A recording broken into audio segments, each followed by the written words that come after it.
Welcome, everybody. How's everybody doing, man? I got some lovely people up in here, man. I'm just loving all of this. Oh my God, Miss Juanita, how you doing?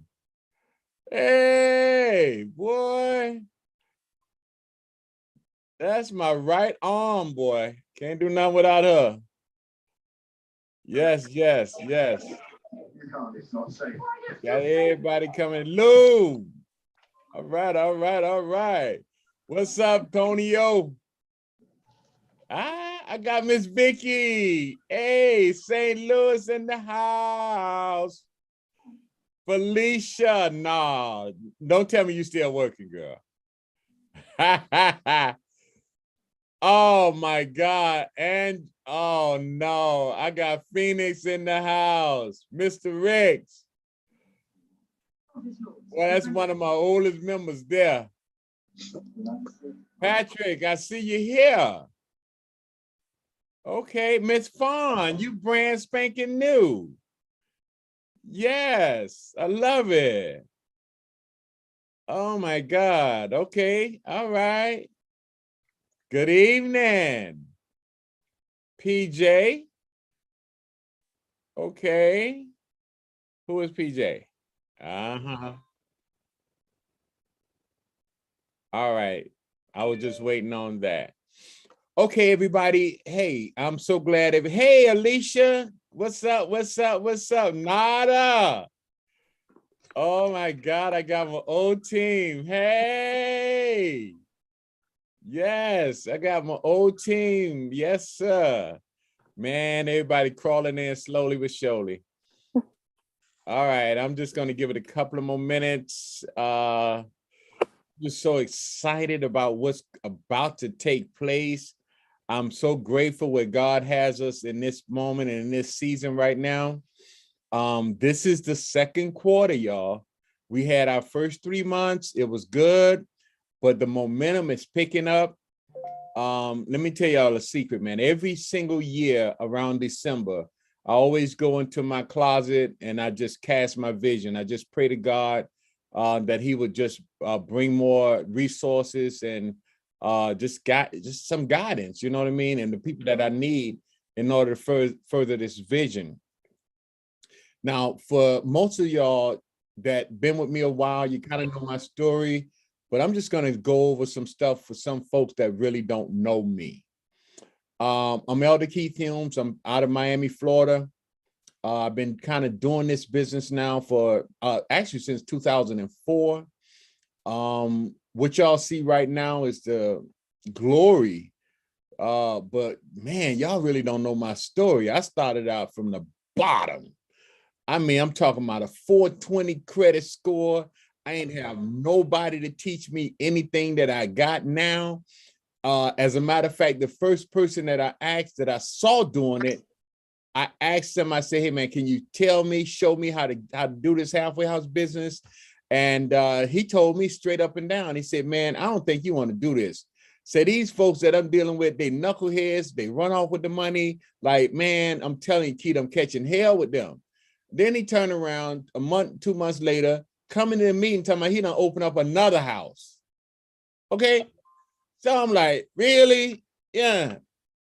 But you know, I'm kind of glad because we tend to copy what we learn, and his system wasn't working because, believe it or not, 2 years later, I got 16 houses. He still got his 2.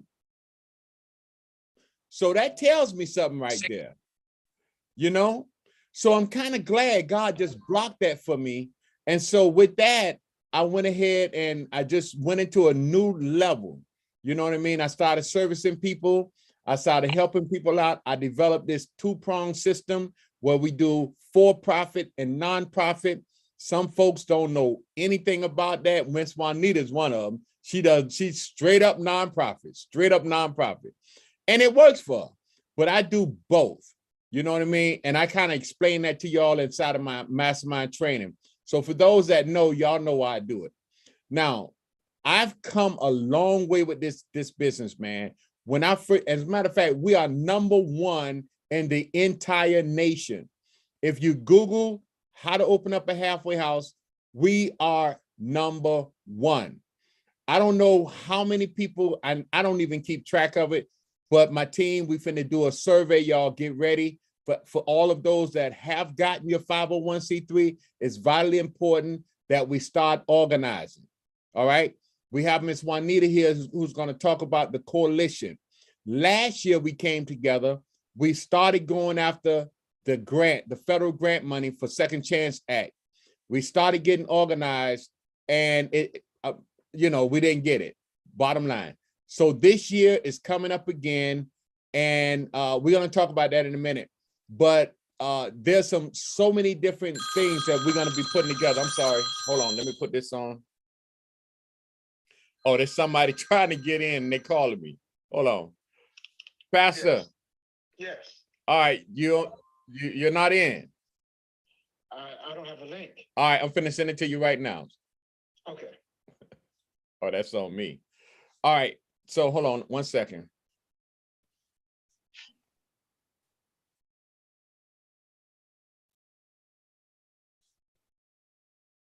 But like I was saying, we're going to start doing a whole lot of different things, adding so much value, but we just taking over, y'all. We just going to take over.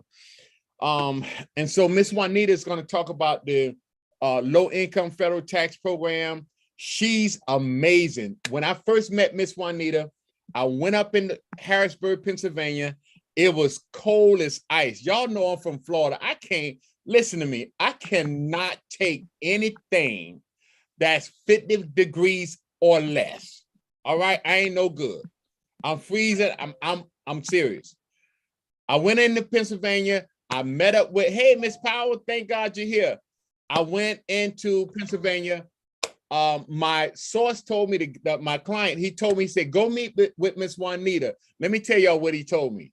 And I'm going to share exactly what he said. She know where all the dead bodies are buried. So anything that's moving up in there, she the person. She know everywhere. She know where the hidden dollars at. Go see her. She's the mayor of Harrisburg. I said, okay. So when I seen her now, mind you, I'm there early. She pulls up. I'm this big black dude. I get up. She don't see me coming behind her. Boy, you know Miss Juanita from the hood, right? She turned around and said, nigga, what you doing? What? Oh, it was so funny. So she was like, I said, I'm Elder Keith. I'm okay. She said, okay.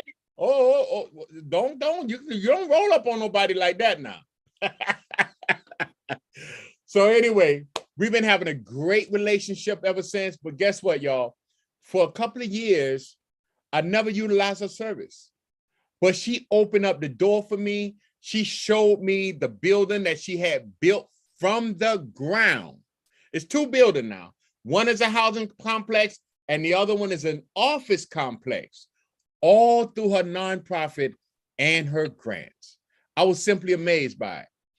So fast forward, I started realizing, you know what? I got folks, we're doing the 501c3, and we need, we need grants. I called Miss Juanita. I said, hey, Miss Juanita, I got somebody that has a file. Can you do grants? Sure, I write grants. I'm like, oh my God. That was 2020 during the pandemic, Miss Juanita. And since then, I don't know. I know she keeps a little bit more records than I do. I don't know how many people she's written grants for. Honestly, I don't even know how much she's gotten, but it's a lot of money. All right. And it's a lot of information that she's already done for us. So tonight, we're going to talk about the low income tax credit program. Our mission and our goal is to give you guys an opportunity to be able to leverage your nonprofit to get housing built from the ground using this unknown. It's been there for a while, but most people don't know nothing about it. The low income tax credit program. Okay. So guys, Shara, y'all. Oh, by the way, let me introduce my team. Shara, most of y'all know her. That's my right arm. That's my administrative assistant. I have Therese. She does all of my social media package. I got Mr. Phil. He's basically, he does my training with me, okay? But we're building a solid team. And when Miss Juanita gets done, we're going to talk about organizing our coalitions so that we can get in position to start getting these federal dollars. So all of you all that are in these different states, by the way, we're in 21 states all over the country, 38, I'm sorry. And so we need to get you guys organized, the ones that have your 501c3. We're going to have weekly meetings and getting organized. We're already in Virginia. John is out there, him and his team, they're doing some great things. They're about to get some dollars, but more than that, they are in that region. So when we get this thing going, Miss Juanita will explain all of this to us, basically how it's broke down, how the federal dollars are being distributed. All right. So with that being said, Shara, can y'all unmute Miss Juanita?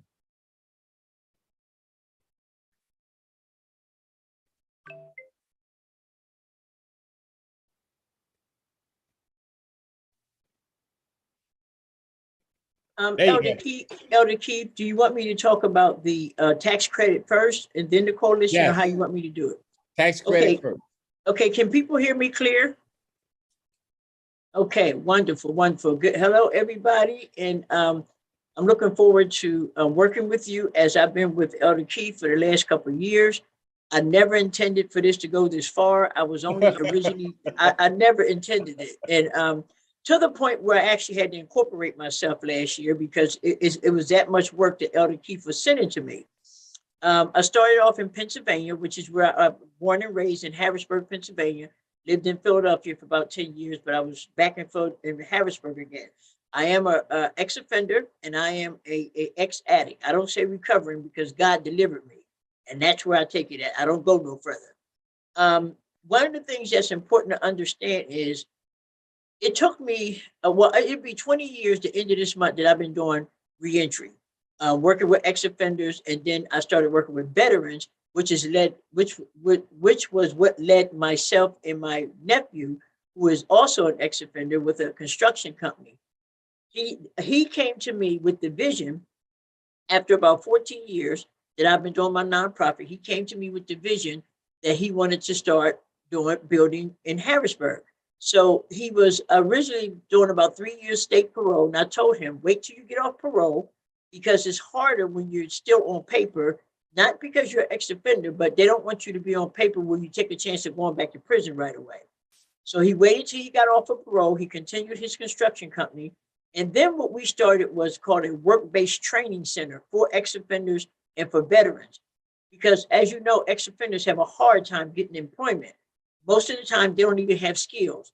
So with him being an ex-offender himself, he developed an idea, which he didn't know was really a program, that he would start training people to do things like drywall and painting and carpentry. And then he would then hire them under his construction company. At the time, he didn't have money. He was educating himself with all these different credentials like MBEs, Minority Business Enterprise, which would help him to then become a subcontractor for the big $1 million programs that they had in Harrisburg. So it got to a point that he is the only African-American minority contractor in this county, that qualify to meet the minority guideline for any contracting business that Harrisburg is having. And Harrisburg is a town that's the capital of Pennsylvania and is slowly building up. So we got caught up in the phase where they're building new federal courthouse, new low development homes. Low development homes are the most important thing on a national level because people just can't afford $200,000 or $300,000 homes, but they still deserve to live in a nice place and not so much in a project, or it has to be a low development place where there's 25 apartments sitting right together. They deserve to have a home that they can buy and call their own. So when we thought about it, of course, you know, it's hard to start things for ex-offenders sometimes because people say, not in my backyard. So what we did, we used our wisdom. We said, well, let's do it for veterans because so many veterans on a national level are also ex-offenders. And you can't take away that from them because they were a veteran first. So if they came home from the Army, and, you know, a lot of them were strung out on drugs and had some type of mental issues, and they got involved with, and not, most of them are not hardcore crimes, but they did develop criminal backgrounds. So with that being said, we used our mind and said, okay, well, let's say veterans, nobody's going to turn you down for a veteran. They served the country. But we also knew that we would be housing ex-offenders. So you have to use wisdom when you talk about your population. You can say senior citizens, and they still can be ex-offenders. You know, you can say single mothers, and they still will be ex-offenders. So if you're serving the ex-offender population, just use wisdom when you get ready to approach your township and your city council and your city mayor about what you want to do to build in your community. So after about 3 years, when he got off parole, he came back to me, and that's when I knew he was serious, because I really didn't want to do it because I was content. I was in a facility where I'd been for 14 years and never paid rent. So I'm a nonprofit at heart. I don't believe in spending nothing except on a client. So I never paid rent where I was. It was what's called an in-kind, which is what I'm teaching a lot of the referrals that I'm getting from Keith, to try to go after property that's either donated to you, free of use, where you don't pay rent, but you just pay your own utilities. And it's called in-kind, IN-KIND. And if anybody's into real estate, they probably know a little bit about what I'm talking about. So what we did was we sat down, we developed this idea. We knew we had to start kind of small, so we came up with 20 apartments. So he was the developer because he has the construction company, but he needed my nonprofit because his hadn't been started yet. I was in the midst of creating his nonprofit for him because I wanted him to get the credit for his idea. So we needed a nonprofit that was in existence at least 5 years. But I will be totally honest with you, he did have a hookup with the president of the company that's called PHFA, which every state has one. It's your housing finance company. And sometimes it's under like your social service department, human and social services might be under your state department, but there is the same type of company in every state. What happens is the money mostly comes from HUD, which if you're dealing with real estate, you know what HUD is. It's the housing king of the world when it comes to federal money. And then that money dwindles down to each state, and then the state dwindles it down to the county and to the city. So we spoke to a consultant, which we were referred to this lady, and it happened so quick because the application was due like in 60 days, and which means you have to start preparing yourself for engineers and architects. We didn't have time to pick none of those people because it had to be picked for us because of the fact that we're an African-American company and we wanted to do everything under the African-American. We wanted our architects and our engineers. Of course, the consultant was African-American. Nobody in this area does what these people do. The consultant application was $170,000, but we paid nothing. So when you go after a tax credit, you really don't have to put out no money, but it's good to have maybe a couple $1,000s that you have access to, because we had engineers and architects that did not know us and they weren't ready to just start helping us for free. And when we go to closing, everybody gets paid. Every bill is owed. We got what was called a developer's fee. Now, our developer's fee is like you get paid for your idea. Ours was $863,000 that our two nonprofits split. Now, that's small because our units, it was only 20 units. Now he's in the midst of building 50 units. So you can imagine how many $1 million he's getting as a developer. But you do have to do your budget, and that's really important. The budget part is like humongous. You're talking probably $4 or $5 million budget where you have to plan for everything all the way down to your utilities. But the most important thing, and I explained to Keith, is you have to be prepared to do these meetings on a regular basis, because it takes about a good 6 months for you to prepare for this. And you can be doing your nonprofit and other things while you're preparing for it, because you need to be educated. You need to be educated. We went in the blind, but when I got finished having to give up part of my money to that consultant, which was $85,000, I made them give me a CD with all my stuff on it, and I made them give me a booklet. I mean, I have like 3 big, huge booklets with every piece of paper, with everything they did. Because now if I wanted to do it myself, I could. So when I went to Keith, I was telling him, I said, because your people it seemed like about 90% of his people or more are into the reentry and the halfway houses. You need to really build your own, and you can. Now we bought a old medical center that is a 16,000 square foot building. It had a parking lot with about 55 or 60 parking spaces. And then we were next to a church, and I'm not good with square feet, but we had this huge field, which is the grass next door, Keith, that we still haven't touched. We built like 8 units over on the corner, and we built the veteran center. And then we're stretching out to other parts of the town. But the building right next to us is our 20. I wish I should have bought it. Well, you'll see a picture of it because Keith has it. But the building is designed, it's sitting on the parking lot. And I still got 21 parking spaces left because most of my veterans are very handicapped. They don't drive. They either have wheelchairs or they have walkers. And of course, they have all the little dogs, I call them emotional dogs. It's their dogs that help them to stay calm. But I'm telling you, we have been filled since we opened in August of 2018, long waiting list that we can't touch the waiting list because nobody's moving. And these were homeless veterans. These veterans were sleeping on the street. So the day that we cut the ribbon, they were supposed to wait a week. I let them come in like an hour later because that's how bad I felt about them sleeping on the street. So, but you have to make relationships. You have to build relationships with your zoning department and your city council, if you have a city council, or your mayor's office, because those are the important people that's going to say, yes, you can build this facility or this ground in this neighborhood, because it has to be zoned for whatever you want. And I wouldn't be afraid to say ex-offenders nowadays because there's so much money out there. There's so much money coming down from the federal government for ex-offenders because they got to stop building prisons and start making ways for ex-offenders to survive.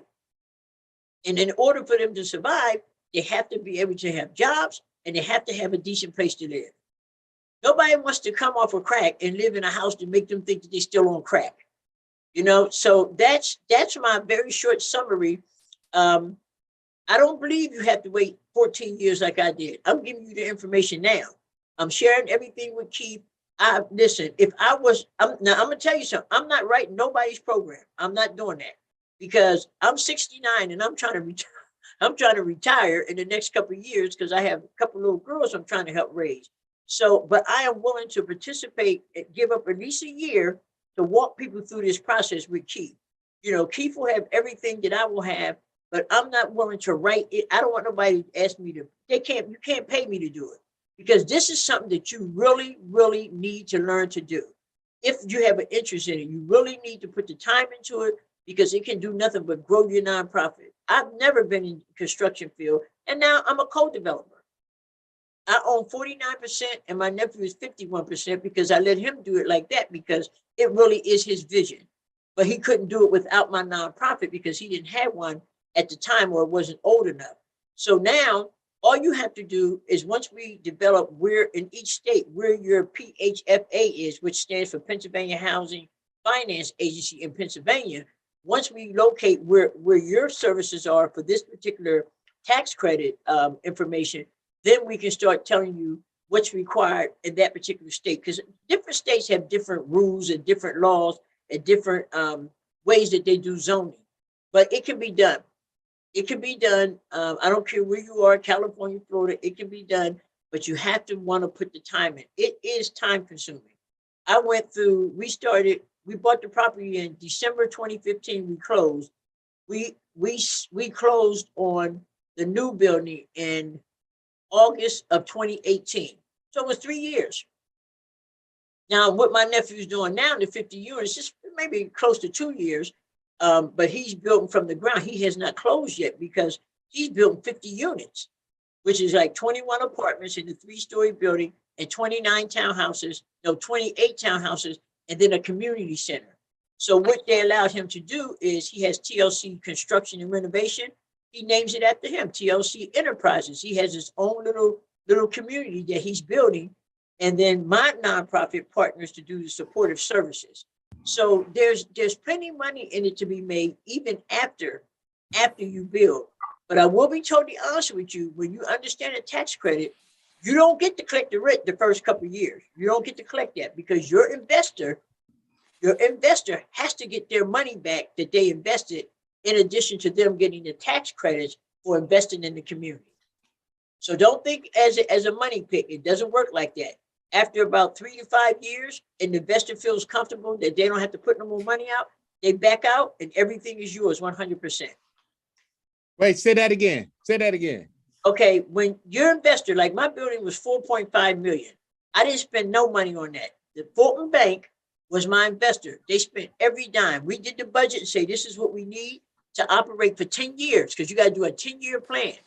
But the investor does not stay in for 10 years because it makes sense. Why would they want to stay in that long? They're getting a tax credit break, and their tax credit break is, okay, I give it to you. The way banks charge us interest on loans, the bank pays a very high percentage of tax on that interest. So when they do a tax credit and invest in the community, they get like a 60% tax break for 5 years, no, for 10 years, but they got to get their investment back because they put all that money out there. So what they do is they collect the rent for the first 3 to 5 years.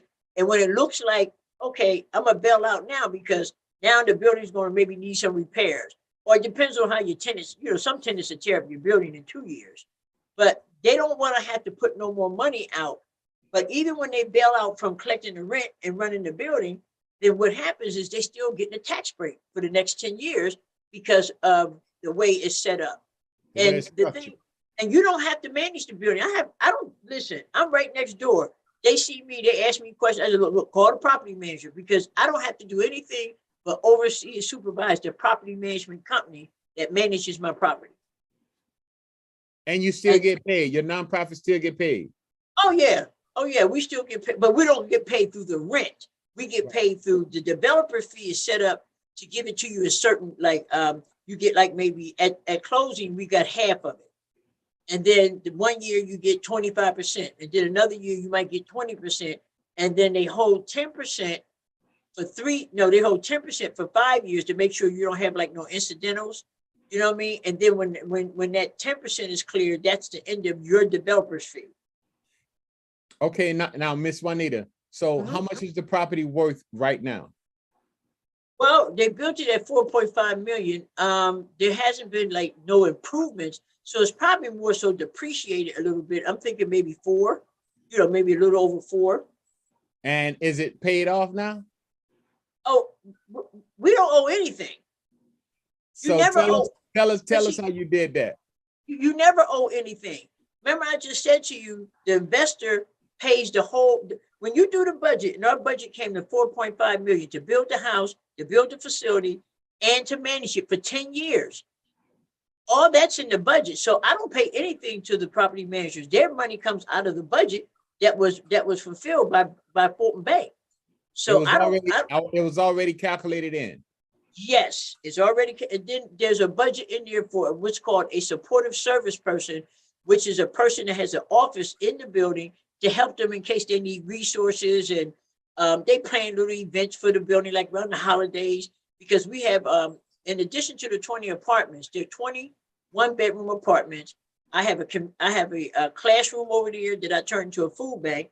I have on the second floor, we have a community room, we have a workout room, and then on the third floor, we have a whole unit that looks like 3 apartments with, it's enough to sit everybody in there. It has like 2 great big dining room tables. It's fully, the kitchen is full. It's just like a regular kitchen. It's a stove, refrigerator, and they have like, things for their families up here.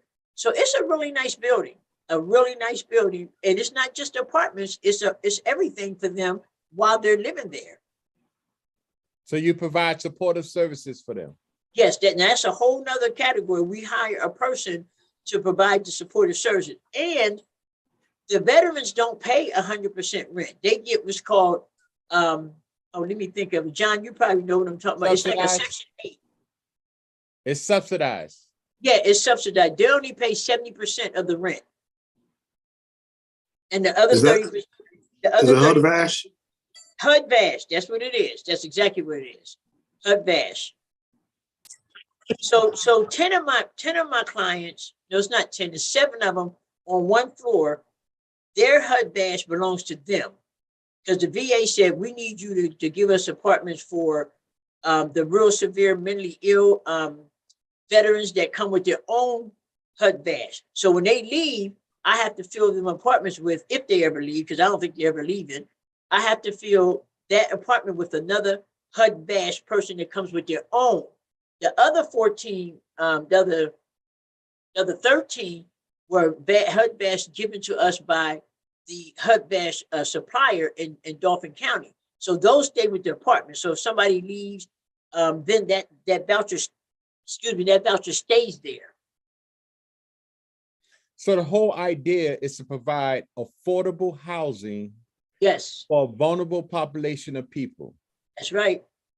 It's low income. It's low income. And it gentrifies the neighborhood. Yep. Yep. And your nonprofit is involved with it, so you got more control. Yes, I'm literally right next door, because my building next door, the building you were in, Chief, that's the building that we renovated. Everybody thinks we tore it down and built it back up because of the way we did the outside. We did the outside that looked like the building next door, so it looks nice. So they kind of like look like twin buildings almost. But we took this medical center, poured out all this plumbing of 30 doctors' offices, and just made them open space. We have office space. We rent office space out. I generate a lot of rental income. I do shared office space. We got a apprenticeship program in here. It's a work-based training center where my nephew trains them in there. They go in there, build little houses and stuff, and learn how to do drywall. And then he takes them out in the field and show them how to do the work on site. It's like on the job training. I have contractors from different states that have to have a office here because they got a contract here with the city. I don't even see them but once a year, but they pay their rent. So, because a nonprofit can generate income, the income just has to go back into the nonprofit. You can't accumulate a large profit and have a whole bunch of money left at the end of the year. Okay. Now, is this doable? It's doable anywhere. Now, I don't know nothing about California and Florida. I don't think y'all got a city that every corner doesn't. You don't have vacant lots, or you don't have. I think everybody has a kind of like a ghetto. Oh, you ain't been to Florida yet, huh? Never been to Florida. I've been through there to get on a boat to go on get on a ship to go on a cruise, but I've never been in Florida. Look, we hood down here. we got, listen, I looked it up. I looked up the Florida Low Income Housing Tax Credit Program. We have one here. I looked it up. When you put me up on that, I literally looked it up. Then this is the crazy thing, y'all. How about this? 2 days after me and Miss Juanita talk, I'm watching Channel 7 News, and a nonprofit from California is doing exactly what she's talking about right here in South Florida. Right here. And they're building, I think it's 50 units, low income for chronically homeless folks through the low income tax. And the mayor was up there talking about it. Because they was talking about how high rents are today. Everybody, I want y'all to clearly understand this. We are in the right season, in the right timing, because rents do not go down. Housing is no longer affordable. They're looking for nonprofits like yours. Y'all got to hear this. Please don't sleep on this. Make the effort to join us and corner this market and literally taking back our neighborhoods. Now, how many people gonna join us? Just put a thumbs up in the chat. Put a thumbs up in the chat. Put a thumbs up in the chat. Put a thumbs up in the chat. Put it in the chat. Put it in the chat. Put it in the chat. Yes, yes, yes, yes, yes, yes, yes. Now, the mission and the vision and the goal of Halfway Group LLC, to read the whole purpose of me even forming this group, is so that we can provide help for people that was like me and Miss Juanita. I don't know how many of y'all on this line, but I know quite a few of y'all I've been in prison too. We had no options or no choices. we had to, me and Miss Juanita, we had to dig our way out. We had no model. I know her story. She ain't had nobody to follow, but she started out based off of what God gave her. Same thing with me. Now what we're doing, we're forming a coalition. We're organizing people like you all that have already gotten the vision, grabbed the vision. You got your 501c3.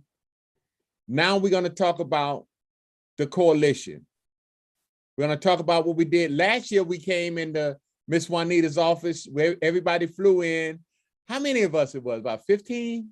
I think it's closer to like 18 or 19. Yeah, Because yeah, remember, I did it twice because some people couldn't make it the first time. The first week, I did the next week. yeah. So it was like about 18 or 19 people. So we had this one grant that we went after, and Miss Juanita did an awesome job. She worked day and night, all day, all night. And I'm telling you, last year we didn't get it, but we got, how many points we lost it by? We missed it by? Well, it was a 2-part grant, and the first part we made it through. The second part we didn't make it through because of the pandemic not allowing new people to go into prisons. In the prison. Because these grants require that if you're working with ex-offenders, they want you to not wait until they get out. They want you to establish some type of relationship while they're in there. And that's where the mentoring programs come in. And it was so hard. I think out of everybody, only one person was able to hook up with, because he was already in the prison. He has a guy in Detroit, not Detroit, Chicago, Laos. Yeah. Mr. Yeah. Laos had been doing reentry. He had a contract already with them. Right. He already had a contract. So he was able to get the letter of support. He was able to get the letter of agreement, saying that yes, that he could bring the program in. So the idea that I came up with when I seen people were struggling with that, and it wasn't their fault, it was just the way that, the system is. Yeah, they're not even letting people have visits. So, they weren't letting people just come in. Well, what we came up with is finding a prison ministry that's already going in there, or some type of outreach that's already got a hookup in the prison, and partner with them. And everybody gets a piece of money. It's all about money. People don't want to do nothing free, but prison ministry people usually do stuff free. Because prison ministry work is free. So a couple of people was able to make some contacts, and some of the people just didn't want to do it like that. They didn't want to interfere with their prison ministry because their work is strictly God. Going into the prison, teaching about God. But that's what I did from the beginning. And by me being an ex-offender, you can go to every church service in the world, but if you ain't ready to change, you ain't going to change. Yeah. So the bottom line was, being in and out of the prisons, doing prison ministry, seeing people doing that recycled door back and forth. My spiritual mentor, who was 90 years old at the time, said, I need you to start some aftercare so you can help them when they get out. Because we go into prison, tell people they're going to hell, they don't live right, they come out, your church has nothing to offer them. You know what I mean? It's my pastor teaches me, you have to fish people the way that you are taught to fish them. I'm from the street. So I told him my ministry is in the street. That's where I belong. I've been to seminary, got a master's degree in seminary and Christian ministry, got a paralegal degree from Penn State, got a licensed ordained missionary under the National Church of God in Christ. But I do not sit in my church and do anything except the pastor's aid. My work is in the street. Because if anybody, I don't care how religious you are, read the Bible. Jesus wasn't in no doing church. Nope. He walked the street. He did all his work in the street. And I tell people, they didn't, when they fed the 5,000 with the fish and the bread, they were sitting on the grass eating. They wasn't in no doing banquet hall or in no social hall. And I'm just being real about it. If you tell me you want to be like Christ, you better read the Bible and get the right understanding. Because he was not in no temple. He was not in no banquet hall or no church with no suit on. So, I just try to be real, because the bottom line is you have to help people where they are. You don't have to compromise your faith, but you got to help people where they are. You got to feed people if they're hungry. You got to give them a bus ticket if they need a ride to look for a job. Buy them the steel-toe boots if they get a job in the warehouse and got to get on their feet. You have to do those human and social service things to help them get on their feet. And believe me, they will be grateful for that.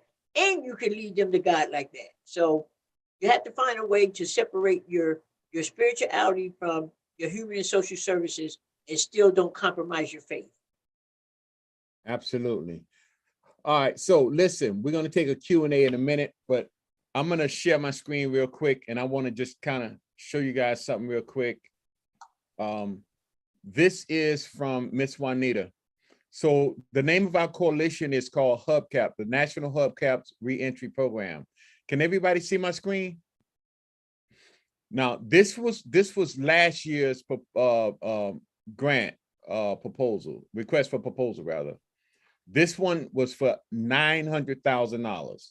So Miss Juanita drafted this whole thing for us. So the National Hubcaps Reentry Partnership is a coalition of different states that is formed for the purpose of duplicating reentry type services consisting of programs modeled after her program, the Christian Recovery Aftercare Ministry, which is called CRAM. Now, CRAM has been providing these services to inmates, ex-offenders, and their families since 2002 with approximate success rate of 80%. The coalition was initiated by and continues to be led by CRAM's founder and CEO, Ms. Juanita Edgerton Grant. Ms. Grant serves as a nonprofit mentor to individuals who have a vision and desire to start a nonprofit for the target populations of inmates, ex-offenders, veterans, and other hard-to-place individuals.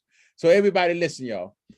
This is the point. We've already grafted. We got the template that we need. All right. She even put down here in the bottom the agreement outline. Okay. This is what we're proposing to do. Secure pre-release access to prisoners prior to release to the community. Securing will be through establishing a memorandum of agreement with the prison ministry as indicated below under the Correctional Partnership Memorandum of Agreement. Now, that was during the pandemic. Things are opening up now. So now we got to get busy, y'all, by training you all on how to actually get these things going. And the way we're going to do it, ain't nobody going to come to your house, come to your city and get your butt up to go get this done. You better work. If you want to get this money, you want to change your community, you got to follow the process. If you do it, you have no problem. Now, John, unmute for a second. Y'all unmute John Proctor for a minute. I'm here. John, tell us about what you've done. Because the first meeting that we had, I was in it. Tell everybody about what you guys are doing in Virginia. Oh, we're doing a lot of stuff. So we have a coalition I have a coalition member, Keith Williams and Rivers Taylor and myself, and it's called the Justice League Association. And we actually it's a history to that. But anyway, what we do is we combine resources and we help one another in different circumstances. I.e., I work for the Department of Corrections right now. I'm also a disabled veteran. So I'm in the process of opening a transitional house myself. Mr. Rivers Taylor already has these homes, and Mr. Williams is looking as well. We are still providing services. So he had a grant for $25,000. He could not get rid of that money. He was going to spend it on DOC. They would not call him back. So I said, you know what, they're not answering your call. I said, well, I got a hookup. So I'm going to call this person and set you up a meeting. So I set him up a meeting with the big hats and DOC, so he was able to utilize his money and be able to provide rent for the offenders and this, that, and the other. So he already has his foot in the door. So we're all doing different things. However, we're still working together to accomplish other things. So right now, I didn't get a chance to talk to Keith. I got a connection with Red Wing Shoes. So whenever I get my facility started, I'm getting shoes donated. Them shoes is like $100 a piece. And I've reached out to corporate, and they're gonna provide those things for me. I think Mr. Rivers has something going on. I can't speak on what he's doing because he's in the process of doing something with his church. But we're just doing any and everything. Anybody I talk to that want to listen, I'm going out there trying to advocate for these veterans and start getting these people. Actually, I'm ready. They actually, the second person is in charge of reentry. She's the one responsible for placing them in these transitional houses. So that she does the checks, make sure everything's on the up and up, and then she says, okay, we'll send these inmates to you. I already got the hookup. I just got to get the house. So I've been out there making connections, and so has my coalition. So Miss Juanita actually wrote a grant for us and is writing a couple grants for us as a coalition, because it has more of a chance for success when you're working together with a group. Yeah. But yeah. All right. So no man is an island. And what we're trying to do is collaborate. We're not competing. We're collaborating. We don't compete. We collaborate with one another. Everybody, each one help one. That's what we're doing. We can get more achieved as a team than we can alone. So everybody, I want y'all to please understand this and stand up under this. We're going somewhere with this. Now, there's one other person. I'm gonna let Miss Juanita come in a second. There's one other person I want to introduce, Mr. Orrin Banks out of Texas. Orrin, are you there? Yes, sir. Yes, sir. Paying attention. Okay. Orrin, can you tell us a little bit about what you're doing and how me and you met? Okay. Well, I was paying attention, but what we doing, we're owners of real estate. We own real estate branch offices now under a nationwide firm that has the twist of nonprofit and real estate, catering to homeless, the community, veterans, offenders, everybody that's in the community that needs help. And we're exclusively getting properties through HUD, the VA, and different government entities, because we know how to overstand and work the nonprofits now on the real estate side of the game. So that's how Elder Keith and myself met, and he was so excited about the type of program that we met on that he just knew it was like a missing piece of a puzzle, everything that's going on now, the connections and the things that he has been doing. So when I reached out and let him know, hey, I was paying attention, Elder, it's almost been a week later, but I'm paying attention, and I want to, see what you got going. And I bought that book, downloaded that book, got the free master class. It was blown away. And he said, I'm gonna put you in this course here, right here, and watch what these tax credits can do.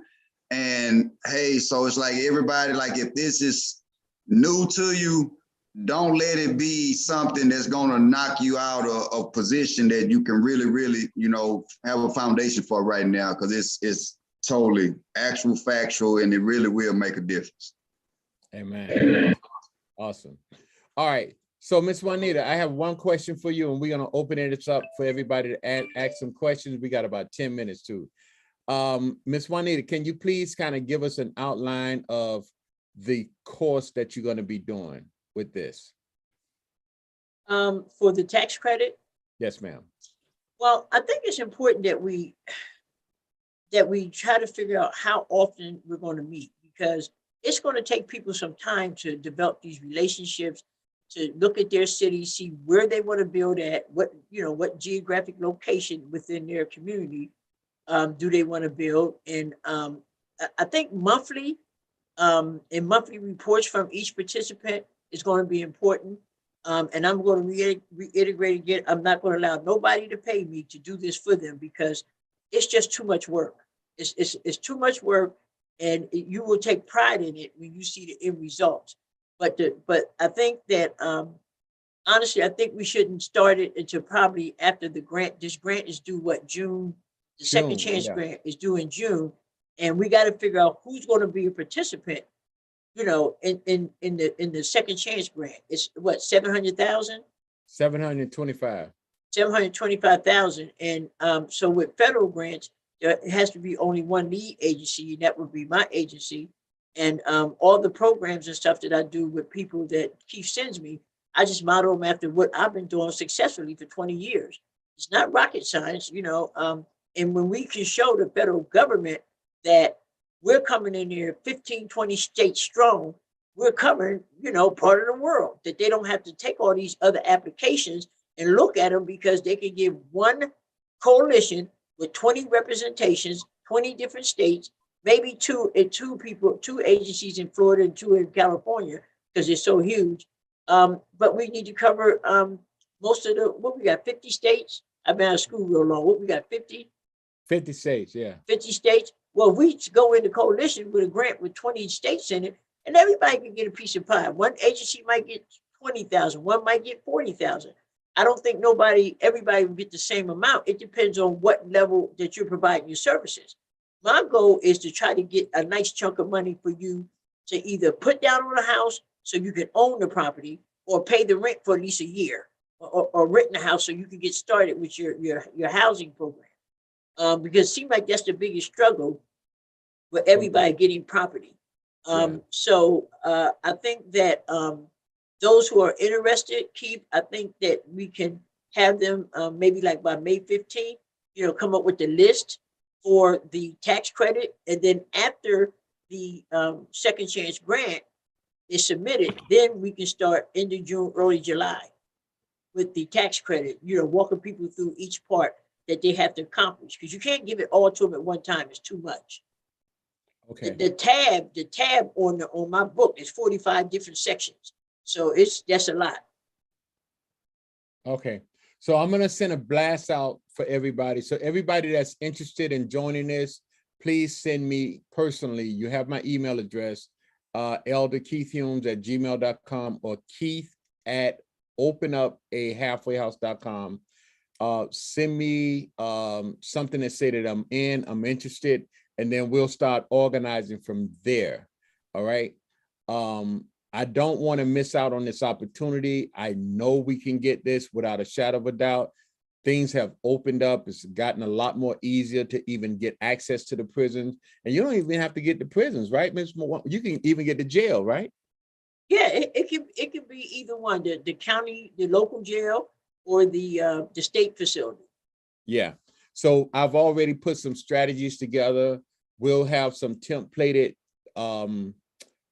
scripts that you could, pitch these folks with, and let's do it, y'all. Let's get busy. I mean, you ain't doing nothing else. You know what I mean? You're trying to figure out all this other stuff. Let's do this. All right. Y'all with me? Okay. The only thing they need to understand is, I don't sit and wait on people.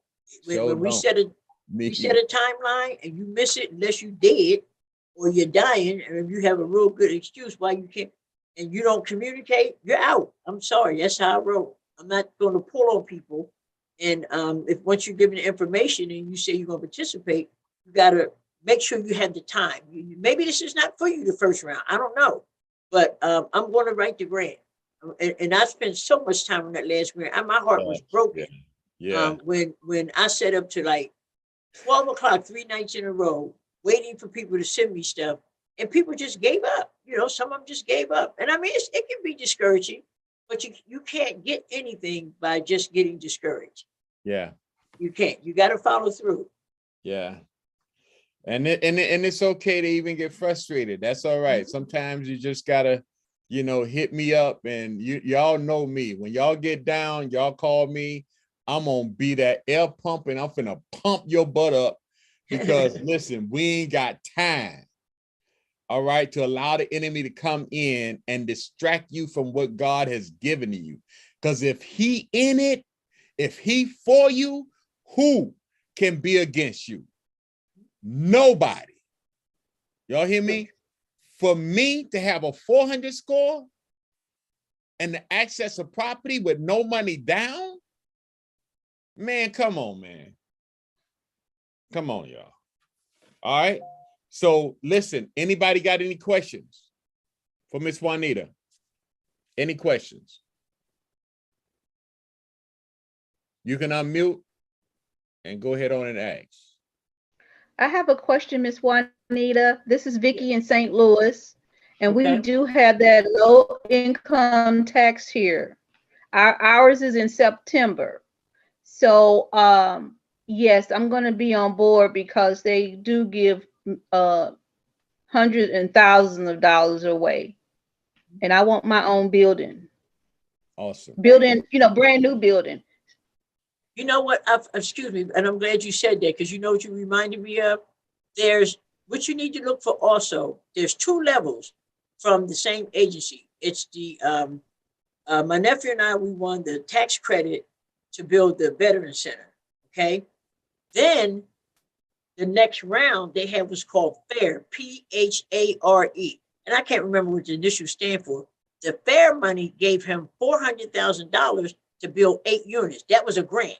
So they also give grants for you to build a facility with the 400,000 because the city gave him what he needed to not pay for like the zoning and stuff. So with the 400,000, he can build the 8 units. It's like I think it's four apartments with 2 units or 2 and 3.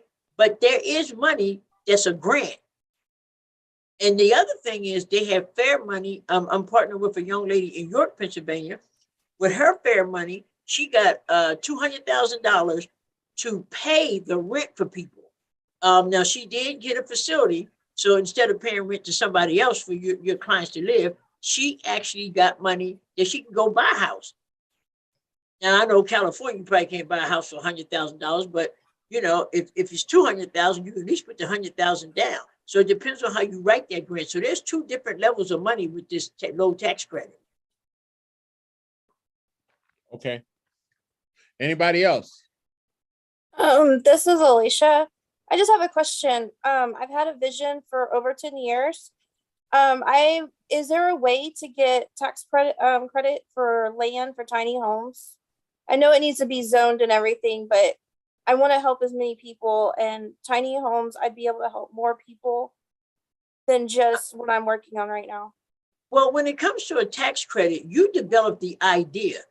What you want to build is up to your local community, your zoning. So what you need to find out is there possibly zoning permits for the tiny homes? Or like if one lady, Keith sent me, I think she's from Michigan. She, her and her husband went out and bought like 10 trailers for $8,000 each. And these trailers, actually mobile homes, they actually sleep 3 or 4 people at a time. So but for that, you got to have the property that's considered zoned for a trailer park. So I would check. I would strongly suggest you check with your municipality, your zoning department for your city. Because once you show the funder that here we are allowed to have tiny homes, but if you give me the money, that's what they give you the money for it. If you show them that it's permissible. Set up a meeting with your commissioner. Go speak with your local commissioner. Miss Juanita, Yes. what price are you gonna charge for offering this? For offering what? The tax credit? Yes, ma'am. I don't know. Keith and I haven't decided how we're going to do that. Because I'm giving the guidance and direction with Keith. I'm not going to do any of the work for anybody. So I'm not sure how we're going to do it yet. We're not trying to hurt nobody's pocket because we know people's money come from personal gains, but I'm not sure yet. We'll figure that out, Lou. Okay. Yes, hello, We'll Miss definitely make it Juanita. affordable. Go ahead, Miss Fawn.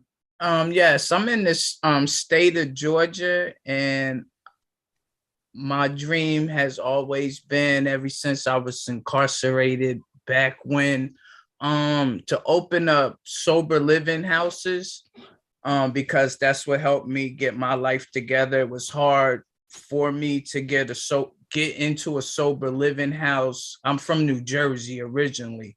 I can hear that. And it's not enough sober living houses here in Georgia, but by me doing research, Georgia has a problem. They say it's high risk. So I want to know, like, how I do a lot of work with the homeless here. I go out in the communities downtown Atlanta and I feed the homeless, and I collab with my cousin's church, and I go out and do missionary work and stuff like that. Who can I contact? Like to, I don't know who to contact to try to see how this thing. What city you in, Fawn? I'm in Austell. I'm in Cobb County. Cobb County. Okay. She's gonna have to go to her zoning. They will allow those sober living. They just won't allow them anywhere. You have to go to zoning to see those areas in your city are already zoned for certain things. And if they don't zone it, it's called a special variation, where they can create a variation to say, when you can prove that a certain percentage of your community is addicts. You know, and those statistics are out there. All you got to do is get with Department of everybody has a Department of Health and Human Services. That's where the addiction stuff, the addiction money goes to from the federal government. You just have to get the statistics for the recovery need. You have to show there's a need in the community. Having the desire is great, but you have to show there's a need in the community.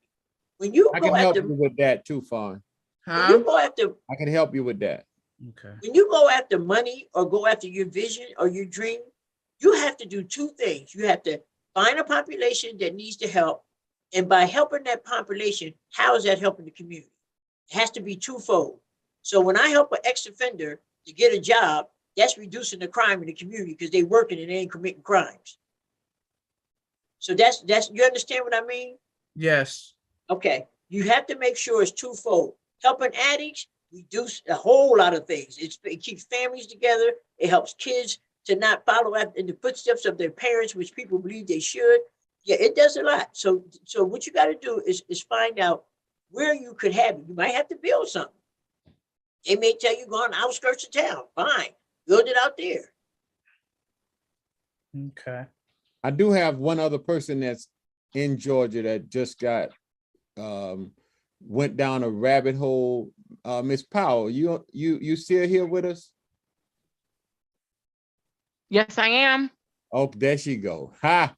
Listen, tell everybody about what they took you through. Actually, I'm in the city of Dallas, and when I initially went for my zoning and business permit for my property, they stated that I would have to pay anywhere from $200 to $350. They also stated that I would have to have like 3 different hearings, a special hearing, a community hearing. Then I would have to go before the judge, and then I will also have to run an ad in the paper for 4 to 6 weeks, and then after that, it will take 3 to 6 months. But God said no. As of March 22, 2022, my house has been approved for zoning and business for my business permit. So I didn't have to do any of that. So don't even worry right. about it. That's what I'm talking about. Yes.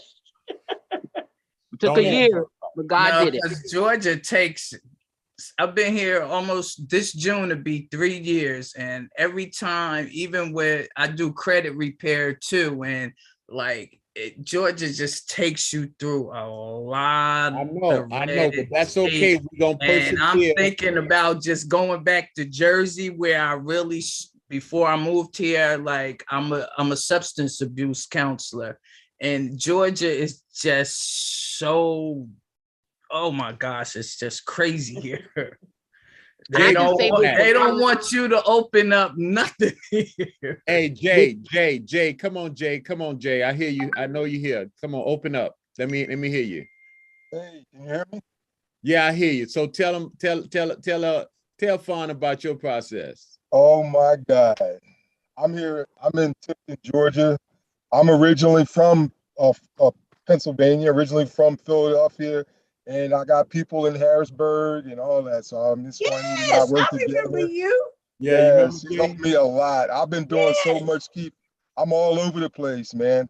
I went through a lot, man. But I got I was going through that whole thing too with the tiny house thing. I took a building that was like a shed, and the guy told me he didn't think I was going to be able to convert that building over.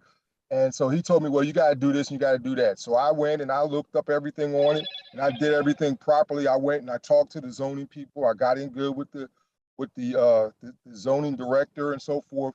And the people that work for him didn't want to approve the house, but the zoning director came out and approved my house, approved my building and everything. I mean, and I got the building and everything. I ran the halfway house for a little while, for almost a year. But I decided the population, because of the way everything is hit here, and the way the pandemic and the way the financial crash and everything hit here, it's kind of hard to get the resources that I need to run the building. So I decided to move into I'm still working with people with substance abuse, but I'm working with other populations. So I go out on the street. I have access to the food bank. I feed people. I'm here right now around the library where I meet a lot of the homeless people, and I go out and meet them in the streets and work with them. I give them a place to stay temporarily. But the whole thing with Georgia, man, it is hard. It's like to do this, to run the same, it's like where I am anyway, to run the group home type of situation is a lot more difficult to run it here. Because I'm primarily like in a rural area, but it's a rural area, but it's like quasi rural. We have like little city areas and community and stuff like that, but then we have a lot of rural stuff. But the people, the same needs are the same needs there in Florida, the same needs in Atlanta and some of the other places. But you got to get in good with the zoning people. Get in with the zoning people, and you know what I mean? They'll give you whatever you want. Like Miss Juanita was talking, everything that she said, all those things that she said, the ideas about telling them you're going to help veterans. That's what I did. I went around, I spoke to the people, the neighbors and so forth, and told them that I was going to be dealing with veterans, and I got people to sign off on the paperwork that the city and the licensing department wanted. Y'all know I always preach that. Don't nobody want to hear nothing about a crackhead. Right. But they're veterans, and like you said, they cross-sect all of those different categories, all those different things. Veterans, exactly. Get addict. And it's such a sad commentary because, because their family members are pretty doing okay, that, they don't care. But as soon as that one of their family members fall out, then it's okay then. You know what I mean? But but don't worry, we still gonna push through and plow through. We still will get it done. There's a need everywhere. Y'all gotta understand something. Listen to me very carefully. I don't know if y'all know, how many people know about the Dream Center out in California? Now, most of y'all should. If y'all don't, y'all look it up.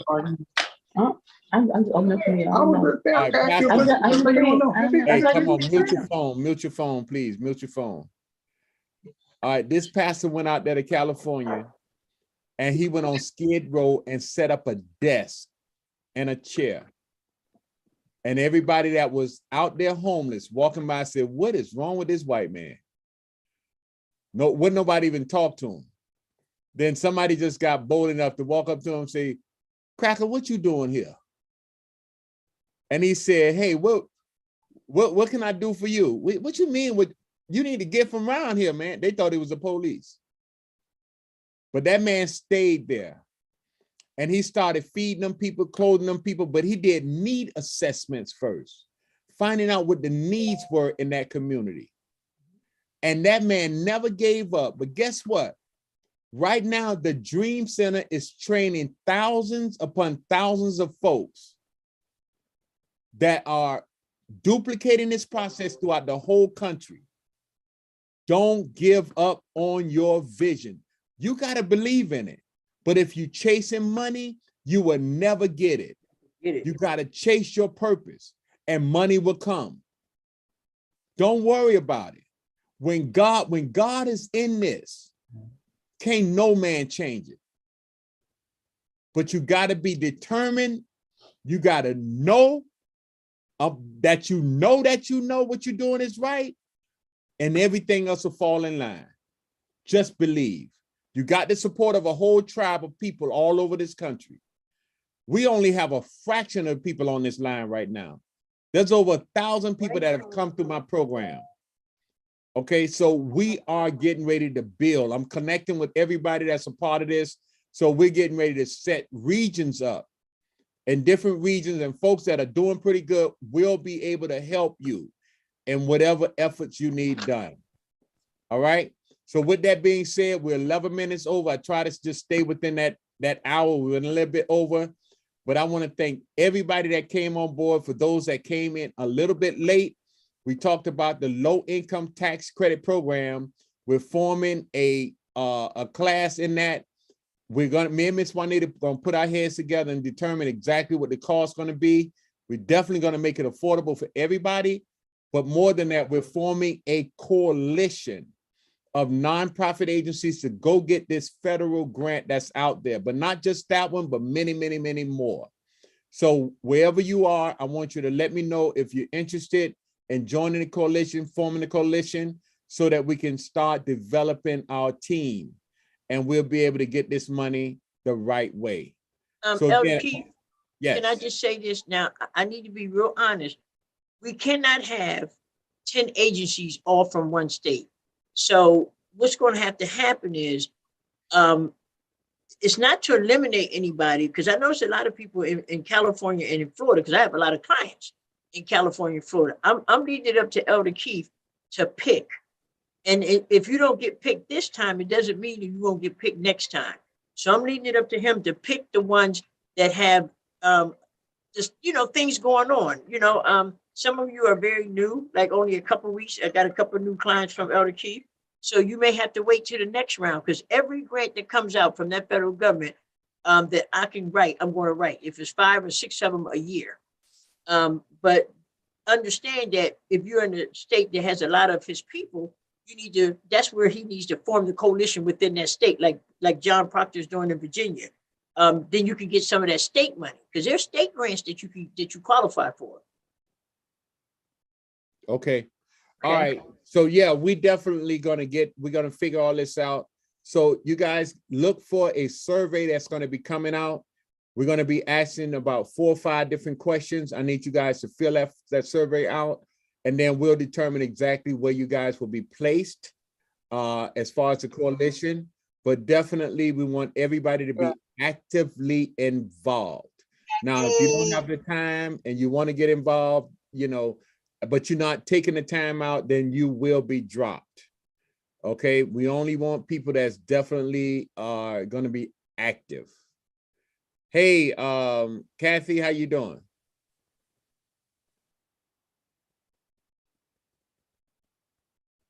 All right, anyway, she got it on mute. But listen, y'all, we got to go. Thank y'all so much. But as always, I'm going to pray us out, and then we can close out. And for those that missed it, they missed the training, and you want the recording, I'm definitely going to send the recording back out to everybody. Father, we thank you for this gracious opportunity to come together today. We pray, Father, that you would anoint and bless this effort, that you would take us from faith to faith and glory to glory. We ask that you would continue to unify us. You said where 2 or 3 are gathered in your name, you will be in our midst. We thank you. We grant right now divine connections and doors opening up. We decree and declare that we will be successful in this area. We thank you, God, that we're taking over territories. We pray, Father, that you will anoint each and every person that is on this line. Give them courage and boldness, Father God. In Jesus' name, amen. Amen. Amen. All right, Nice meeting everybody. I'm out. I got to get out of here. Okay, Miss Juanita. Thank y'all. See y'all later. Bye. Bye-bye. Thank you.